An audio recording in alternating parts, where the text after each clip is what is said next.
Good day! Tuyin ng Vietnam naging emotional, umiyak pagkatapos matalo nga kontra ng Korabelka Russia sa championship match. Korabelka, hindi na kaya nila iimbitahan next conference sa VTV dahil sobrang lakas daw.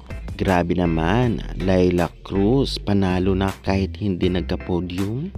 Miss VTV Cup 2025 nakuha ng ating pambatong si Laila Cruz. Congratulations! Alas Pilipinas, 4th place sa VTV. Chinese Taipei, gigil na gigil sa Alas Pilipinas para makabawi.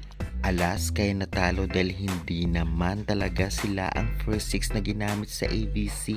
Ranking nila sa FIVB hindi nagalaw dahil hindi valid ang VTV tournament. At ibigay rin natin ang schedule ngayong araw sa PVL. Kaya before that guys, please naman, don't forget to like, comment, and subscribe, and pa-hit the notification bell para lagi po kayong updated sa kamabawang video about sa volleyball dito sa Pilipinas.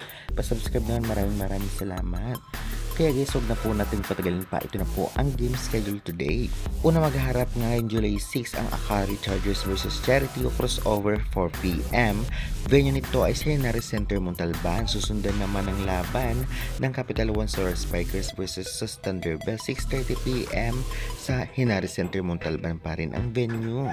At magtatanong kayo saan mapapanood po nyo ito sa One Sports or One Sports Plus sa cable. Meron din po sa Signal at Pilipinas Live apps. I-download at mag-register. Well, natalo nga ang Alas Pilipinas ng Chinese Taipei sa kakatapos lamang na VTV Cup 2025 kung saan ay talagang hindi tayo nakaisang set sa kanila. Kitang-kitang gigil na gigil silang makabawi ngayong alam naman natin natalo sila sa ABC. Ngunit hindi naman ito makakaapekto sa ranking ng Alas Pilipinas sa FIVB dahil hindi valid ang VTV. At alam naman nating lahat na hindi nga first 6 sa ABC ang ginamit dito laban sa Chinese Taipei. Okay lang yan guys, at least top 4 kayo. Bawi na lamang kayo syempre sa paparating na SEA Volleyball League. Kaya congratulations sa Alas Pilipinas. At hindi lang yan, winner na winner din itong si Laila Cruz na nakakuha ng 1,000 USD. Congratulations! Ang Miss VTV 2025, grabe, sobrang ganda at talagang favorite siya ng camera sa pag-iumpisa pa lamang ng VTV. Kaya congratulations, sa talo man tayo, ngunit panalo naman